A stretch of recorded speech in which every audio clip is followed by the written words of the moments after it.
Hey guys, welcome back to one more video. Finally wait is over. నా embroidery machine అయితే ఇంటికి వచ్చేసింది అనమాట. దీనికోసం అయితే నేను 5 years నుంచి కలలు కంటూనే ఉన్నాను. ఎప్పుడో నా ఫ్యాషన్ డిజైనింగ్ చేసేటప్పుడు కాలేజ్లో ఉన్నప్పుడే ఈ ఎంబ్రాయిడరీ మిషన్ తీసుకోవాలని అనుకున్నాను అనమాట. బట్ చాలా అంటే చాలా ట్రై చేశాను. బ్యాంక్ లోన్స్ కానీ అలా చాలా ట్రై చేశాను. బట్ అవ్వలేదు. దాని తర్వాత కోవిడ్ వచ్చింది. దాని తర్వాత మళ్ళీ మా మ్యారేజ్ అయింది. ఎవరికైనా మ్యారేజ్ అయిన కొత్తలో ఫైనాన్షియల్ స్ట్రగుల్స్ ఉంటాయి కదా! సో, మాకు కూడా అలాగే చాలా స్ట్రగుల్స్ అయ్యాయి. పెద్దవాళ్ళు చెప్తూ ఉంటారు కదా! దేనికైనా టైం రావాలి, టైం రావాలి అని. నేనైతే ఎప్పుడు నమ్మలేదు ఆ విషయంలో. కానీ ఇప్పుడైతే నమ్ముతాను దేనికైనా టైం రావాలి అని. ఫైనల్‌గా మాకు మ్యారేజ్ అయిన 2 years‌కైతే నేను ఈ మిషన్ అయితే తీసుకోగలిగాను. అండ్ ఇదొచ్చేసి నాకు 1.50 lakh అయింది. మేమైతే గనక ఇలా మిషన్ అనేది ఆర్డర్ ఇచ్చేసిన తర్వాత కొన్ని అరేంజ్‌మెంట్స్ అయితే చేసుకున్నాం అనమాట. నేను ఎప్పటినుంచో యూట్యూబ్‌లో సెర్చ్ చేస్తూ కొంచెం గ్రౌండ్ వర్క్ అయితే చేసుకున్నాను. మనం ఎప్పుడు ఏ వర్క్ చేసినా కూడా గ్రౌండ్ వర్క్ అనేది చేయడం చాలా ఇంపార్టెంట్ అనమాట. ఎందుకంటే మనకి అది వచ్చేలోపే కొంచెం నాలెడ్జ్ అనేది వస్తది. వాళ్ళు ఎంత చెప్పినా కూడా మనకి అప్పటి వరకే ఉంటది ఏదైనా సరే. మనం వర్క్‌లో ముందుకెళ్తూ ఉండే కొద్దీ చాలా డౌట్స్ వస్తాయన్నమాట. నార్మల్‌గా మనమైతే ఎలా స్టిచ్ చేసుకున్నా పర్లేదు. ఇది మిషనరీ కాబట్టి మనం ఎంత జాగ్రత్తగా ఉండి చేసుకోవాలంటే నాకు ఫర్దర్‌గా ఉండే కొద్దీ అర్థమైంది. అండ్ ఇక్కడొచ్చేసి నాకు డెమో కూడా అదే రోజు ఇస్తున్నారు. బేసిక్‌గా అయితే ముందు మెషిన్ డెలివరీ చేసేసి తర్వాత ఒక 2, 3 డేస్‌కి డెమో ఇస్తారు. బట్ నాకైతే డెలివరీ అండ్ డెమో 2 ఒకేసారి ఇచ్చేసారనమాట. అండ్ వాళ్ళొచ్చేలోపు నేను ఒక మంచి టేబుల్ అయితే అరేంజ్ చేసుకున్నాను. అలాగే కొన్ని థ్రెడ్స్ కూడా తీసుకొని పెట్టేసుకున్నాననమాట. ఇలా పెట్టుకోవడం వల్ల ఏంటంటే మనకి కొంచెము వెంటనే ప్రాక్టీస్ అనేది స్టార్ట్ చేయడానికి ఉంటది. అండ్ టేబుల్ వచ్చేసి కొంచెం పెద్ద సైజే తీసుకోండి ఎప్పుడైనా సరే. ఎందుకంటే మనకి మిషన్ అనేది డిజైన్ స్టిచ్ చేసేటప్పుడు మిషన్ మూవ్ అవుతూ ఉంటది గదా! సో, ఆ షేకింగ్ అనేది కింద మిషన్ మీద పడిందనుకోండి, కింద టేబుల్ మీద పడిందనుకోండి, ఆ టేబుల్ కూడా షేక్ అవుతూ ఉంటదనమాట. సో, అలా షేక్ అయినప్పుడు ఏమవుతదంటే మనకి డిజైన్ ఫినిషింగ్ అనేది సరిగ్గా రాదు. చాలామంది అనుకుంటారు అంటే టేబుల్ సరిగ్గా రాకపోతే డిజైన్ కూడా రాదా అని. నేనైతే పర్సనల్‌గా ఎక్స్‌పీరియన్స్ చేశాను కాబట్టి చెప్తున్నాను. అంటే నేను ఎక్స్‌పీరియన్స్ చేయలేదు. నేనైతే కొంచెం గట్టిగా ఉన్నది పెద్దదే తీసేసుకున్నాననమాట. మనం ఏదైనా సరే ఫస్ట్ చిన్నది తీసుకుందాము, తర్వాత పెద్దది తీసుకుందాంలే అలా ఉండొద్దు. ఎప్పుడైనా సరే మాక్సిమం మనకి ఇది స్టెబిలిటీగా ఉండే వర్క్ అనుకోండి. కొంచెం మనీ ఎక్కువైనా సరే కొంచెం స్టేబుల్‌గా ఉండే టేబుల్ గానీ, లేకపోతే ఏ ఐటెమ్ అయినా సరే మనకి కొంచెం స్టెబిలిటీగా ఉండేది తీసేసుకున్నామనుకోండి కొంచెం కాస్ట్ ఎక్కువైనా, మనకేంటంటే బర్డెన్ అనేది ఉండదనమాట. అంటే అయ్యో! ఒకటి పాడైపోతుంది మళ్ళీ ఇంకోటి కొనాలి అనే ఇది ఉండదు. అదే కొంచెం స్టాండర్డ్‌గా తీసుకుంటే అదే పడి ఉంటదనమాట. సో, అందుకని నేను కొంచెం పెద్ద టేబులే తీసేసుకున్నాను. ఇంకా అతను కూడా అతను గూడా కాంప్లిమెంట్ ఇచ్చారనమాట. చాలా మంచి టేబుల్ తీసుకున్నారు. చాలా స్ట్రాంగ్‌గా ఉంది ఇది. నార్మల్‌గా అయితే చాలామంది చిన్న చిన్న మిషన్స్ తీసుకొని చిన్న చిన్న టేబుల్స్ తీసుకొని దాని మీద పెడతా ఉంటారు. దానివల్ల ఏంటంటే షేక్ అవుతా ఉంటది మిషన్. సో, అలాంటప్పుడు కింద టేబుల్ కూడా ఊగిపోతూ ఫినిషింగ్ అనేది తేడా వచ్చేస్తది అని జెప్పారనమాట. అండ్ ఇక్కడొచ్చేసి ఫ్రేమ్ ఎలా ఫిట్ చేసుకోవాలి, అలాగే మనము ఎలా పేపర్ వేసుకోవాలి. ఇక్కడ నేను ఒక హాఫ్ పట్టు క్లాత్ ఇచ్చాననమాట. అంటే నార్మల్‌గా మనము ఇంటికొచ్చినప్పుడు ఎవరైనా పెడుతూ ఉంటాం కదా! Blouse pieces. సో, అలాంటి బ్లౌజ్ పీస్ ఇస్తే అదొద్దు చాలా ట్రాన్స్‌పరెంట్‌గా ఉందన్నారు. ఇంకా నేను మగ్గం వర్క్ కోసం కొన్ని హాఫ్ పట్టు క్లాత్స్ అయితే తెచ్చి పెట్టుకుంటూ ఉంటాననమాట. ఆ హాఫ్ పట్టు క్లాత్ ఇస్తే ఇది బావుంది అనేసి ఇంకా అది ఫిట్ చేసి, ఇంకా దాని మీద అయితే డెమో చూపిస్తా అన్నారు. నాకైతే అప్పుడు చెప్పినప్పుడు అసలు అంటే మొత్తం అంతా అర్థమైనట్టే ఉంది. తర్వాత ఆయన ఎళ్ళిపోయిన తర్వాత నాకైతే ఏమీ అర్థం కాలేనట్టే ఉందనమాట. ఫస్టే మా హస్బెండ్‌కి చెప్పాను. మీరైతే ఫుల్‌గా డెమో వీడియో అయితే తీసేయండి. తర్వాత నాకు డౌట్స్ వచ్చినప్పుడు నేను చూసుకుంటా అని. బేసిక్‌గా చెప్పాలంటే నాకంటే కూడా మా హస్బెండ్‌కే ఎక్కువ అర్థమైందనమాట నాలెడ్జ్ మిషన్ గురించి చెప్తున్నప్పుడు.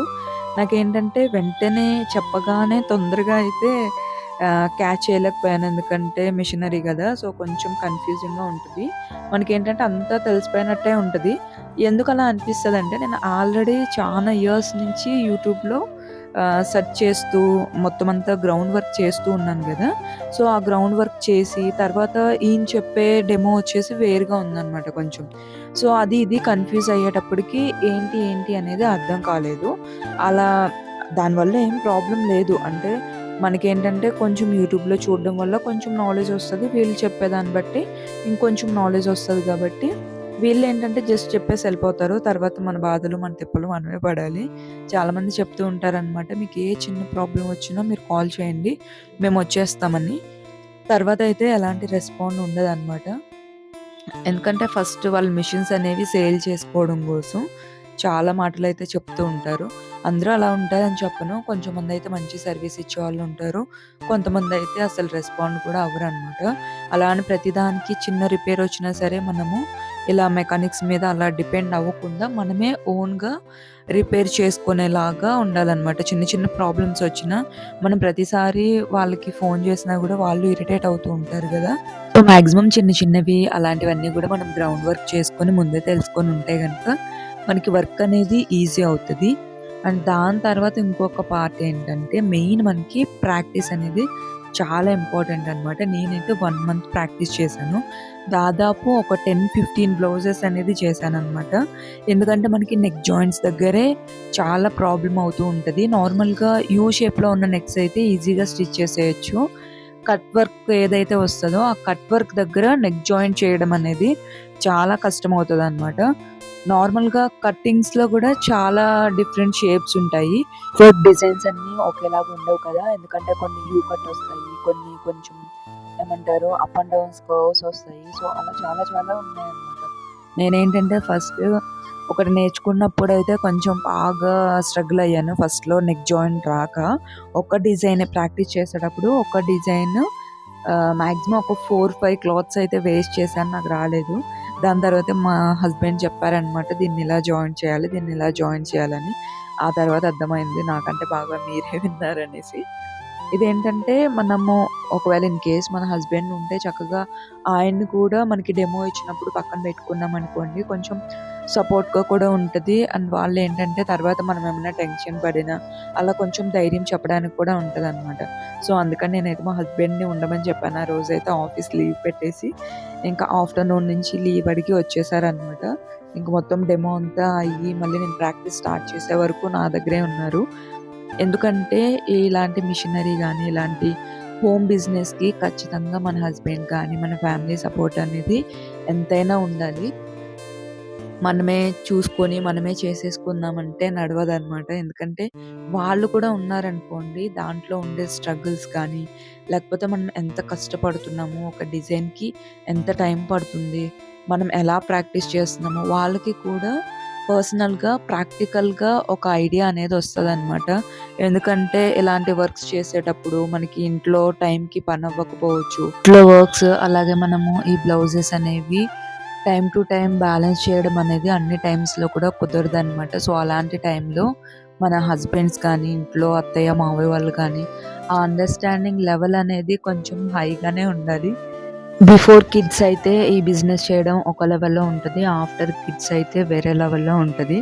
ఇవేంటంటే ఆల్రెడీ మా ఫ్రెండ్స్ దగ్గర నుంచి నేను కొన్ని కొన్ని చూసినవి, కొన్ని కొన్ని వాళ్ళు షేర్ చేసుకున్నవి కూడా ఉన్నాయన్నమాట. సో, దానికోసం నేనైతే వాళ్ళ ఎక్స్‌పీరియన్స్‌ని కూడా మీతో షేర్ చేస్తున్నాను. ఎందుకంటే ఎప్పుడైనా మీరు ఇలా మిషనరీస్ తీసుకోవాలనుకున్నా గానీ, లేకపోతే ఒక బిజినెస్ స్టార్ట్ చేయాలన్నా కూడా మనకి ఇంట్లో వాళ్ళ సపోర్ట్ అనేది వాళ్ళు చేస్తాము అని అంటేనే మీరు ఈ బిజినెస్‌లోకైతే రండి. నార్మల్‌గా వాళ్ళు వద్దన్నా లేకపోతే ఆహ్, వాళ్ళకిష్టం లేకుండా మీరిలా వచ్చినా కూడా ఫర్దర్‌గా చాలా కష్టమవుతది. తర్వాత వాళ్ళ బాధ చూడలేక మనమే దీన్ని క్విట్ చేసి మెషినరీ అనేది అమ్మేయాల్సిన సిట్యుయేషన్‌కొస్తామనమాట. సో, దాని గురించి పదే 10 సార్లు ఆలోచించుకొని మనము హోమ్ బిజినెస్ చేయాలి అనుకున్నప్పుడు మన డెసిషన్ ఒకటే సరిపోదు. మన ఫ్యామిలీ అందరూ అంటే మన హౌస్‌లో ఎంతమంది ఉంటారో సో, వాళ్ళందరి డెసిషన్ కూడా తీసుకొని మనము ఫర్దర్‌గా మూవ్ అవ్వడం అనేది చాలా ఇంపార్టెంట్ అనమాట. ఎందుకంటే ఒక్కొక్కసారి మనకి 12 అవ్వచ్చు, నైట్ 2, 3 కూడా అవ్వచ్చు.